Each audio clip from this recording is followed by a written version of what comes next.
अनुराग भाई क्या कहेंगे महाकुंभ को लेकर?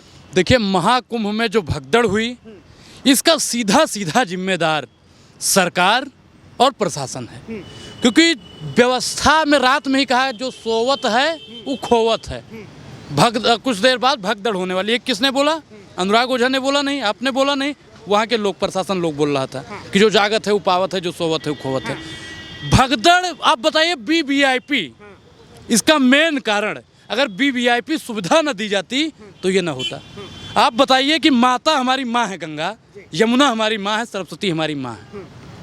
आप बताइए कि माँ अपने बच्चों का पालनहार है। माँ ये नहीं देखती कि हमारा बच्चा आँख से देख नहीं पाता, कि पैर से चल नहीं पाता, कि हाथ से विकलांग है या कुछ। माँ अपने बच्चों को बराबर प्यार करती है। और माता गंगा के तट पर अगर हम जा रहे हैं, वहाँ पे एक BVIP है और एक जर्नल है, तो उसके मन में क्या आएगा जो जर्नल है, कि देखिए अगर हम भी इनके कितने अमीर होते तो काश हमारे लिए भी ऐसी व्यवस्था होती। अमित शाह को देखा है जी? अमित शाह जिस घाट पर नहा रहा था, आपने देखा होगा दूर दूर तक कोई नहाने वाला नहीं है, चारों तरफ से कैमरा उसको कैद कर रहा है। अरे वहाँ पे अनुराग ओझा के घर वाले नहाए, एक गृह मंत्री हैं भाई। अरे देश के गृह मंत्री हैं, लेकिन माता गंगा के लिए अमित शाह ही हैं। माता गंगा के लिए अनुराग ओझा जितना मायने रखता है, उतना ही अमित शाह भी रखता है। लेकिन BVIP कल्चर की वजह से इतनी भगदड़ हुई, BVIP की वजह से ये सब हुआ। अगर BVIP सुविधा न होती तो आज वहाँ पे जिन्होंने अपना भाई खोया, जिन्होंने अपना पति खोया, जिन्होंने अपनी पत्नी खोई, जिन्होंने अपनी बहन खोई, जिन्होंने अपना बाप खोया, ये ना होता। देखिए, एक चीज और बता दें आपको, कहा जा रहा है, धीरेन्द्र कृष्ण शास्त्री पे ही आ रहा है, वो कह रहे हैं कि जो गंगा के किनारे मरे, हाँ, वो मरे नहीं है, उन्हें मोक्ष प्राप्त हुआ है। तो धीरेन्द्र कृष्ण शास्त्री का है मोक्ष नहीं लिए? लेना चाहिए ना। ये तो साधु संत आदमी है, महात्मा आदमी है, BJP के एजेंट आदमी है, तो इन लोगों को तो सबसे पहले ले लेना चाहिए, मोक्ष प्राप्त करना चाहिए। शंकराचार्य भगवान ने भी तो कहा कि धीरेन्द्र कृष्ण शास्त्री का है मोक्ष नहीं लिए।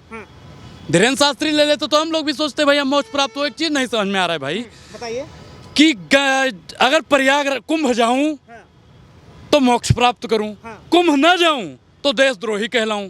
अब कुछ समझ में नहीं आ रहा है कि मैं कुंभ जाऊं या कुंभ में जाके बाबा बन जाऊं। आप सनातन को मानते हैं?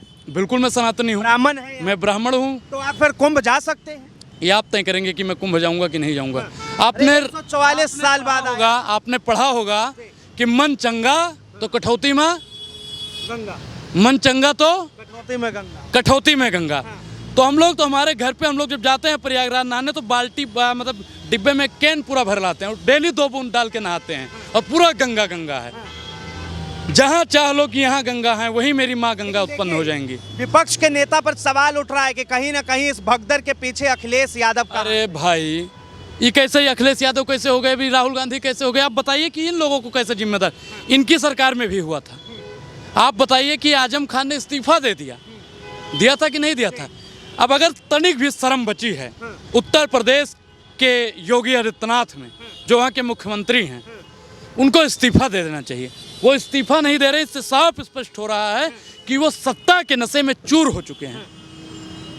और ये जो मद होता है ना, सत्ता का मद, ये ज्यादा दिन टिकने वाला नहीं। बार बार जो है इसमें चुनाव है और इसका परिणाम इनको भुगतना पड़ेगा। उत्तर प्रदेश में छोटा सा कुछ होता है और उसके बाद बार बार जो है आप लोग सीधा कहते हैं कि योगी को जो है इस्तीफा दे देना चाहिए। हजारों करोड़ रुपए का मैनेजमेंट लगा, किसके लिए?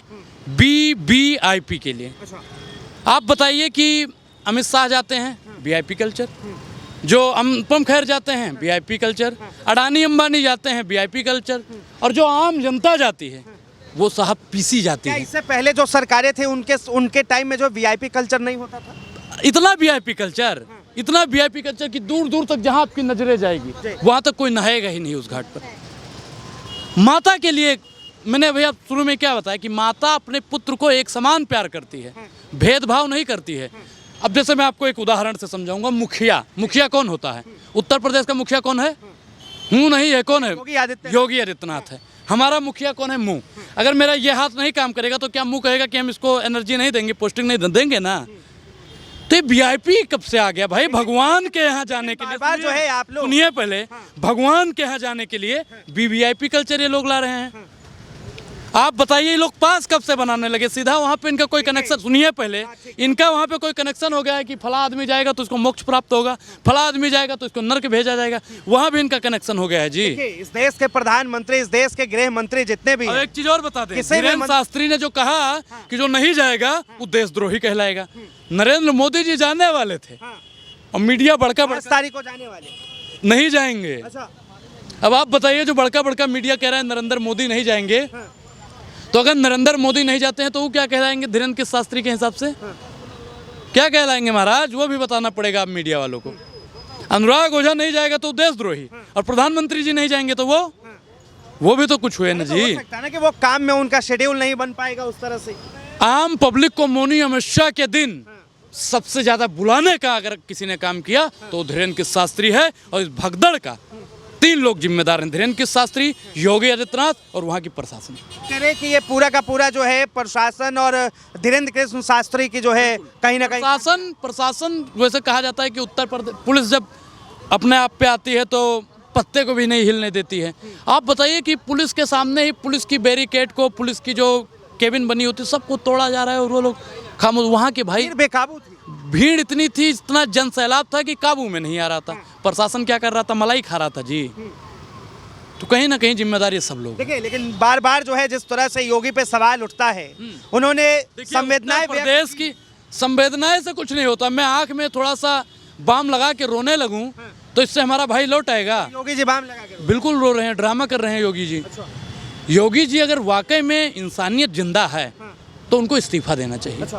तो मैं मानता इससे क्या क्या होगा कि अपनी आप बताइए कि एक बार रेल हादसा हुआ था लालू जी की सरकार में, लालू जी ने इस्तीफा दिया था, आजम खान ने भी इस्तीफा दिया, तो इनको भी तो इस्तीफा दे देना चाहिए, क्योंकि भीड़ बेकाबू, ये 40 करोड़ लोग आएगा, 50 करोड़ लोग आएगा, 100 करोड़ लोग आएगा, यही लोग कह रहे थे।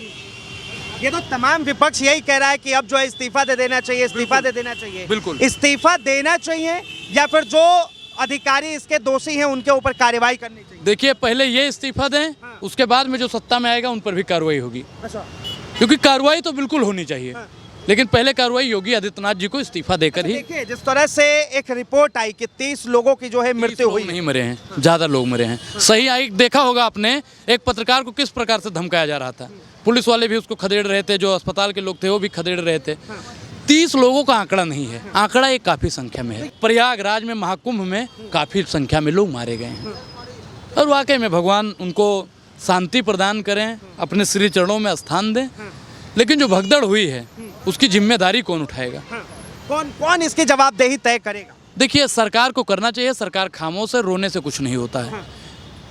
दिल जब ऐसी घटनाएं आती हैं तो दिल साहब टूट जाता है, और ये लोग राजनीति करते हैं। मुलायम सिंह पर देख रहे थे कि कितने दिन राजनीति की। अखिलेश जी की 2012 में सरकार थी, आपने देखा ही होगा, महाकुंभ तब भी लगा था। महाकुंभ पूर्ववर्ती सरकारों में भी लगे, लेकिन ऐसी जो असुविधा हुई ये पहले कभी नहीं हुई। लेकिन लगातार जिस तरह से अखिलेश यादव सवाल उठा रहे हैं, और भी विपक्ष के तमाम नेता है वो सवाल उठा रहे हैं। अरे यार, चंद्रशेखर आजाद ने तो यहाँ तक कह दिया कि धीरेन्द्र शास्त्री के ऊपर देशद्रोह का मुकदमा लगा के जेल में ठूस देना चाहिए। ये चंद्रशेखर आजाद ने कह दिया। तो कहीं ना कहीं उन पर भी कार्रवाई होनी चाहिए, जो साधु के भेष में लुटेरे बन के बैठे हुए हैं देश में। चलिए, बहुत बहुत धन्यवाद तमाम जानकारी के लिए। तो साफ तौर पर अनुराग जो है अपनी बातें रख रहे हैं, लेकिन जिस तरह से महाकुंभ के अंदर इतना बड़ा हादसा हुआ, उत्तर प्रदेश के मुख्यमंत्री और उनके प्रशासन पे लगातार सवाल उठ रहे हैं। विपक्ष लगातार मांग कर रही है कि योगी आदित्यनाथ को इस्तीफा दे देना चाहिए, तुरंत पद से हटना चाहिए, और वहाँ पे जो अधिकारी मौजूद थे उन्हें भी बर्खास्त करना चाहिए। इस चीज़ को लेकर आप क्या सोचते हैं? अपनी प्रतिक्रिया जरूर दें। फिलहाल के लिए इतना ही। ऐसे तमाम खबरों के लिए देखते रहें DS4 न्यूज़।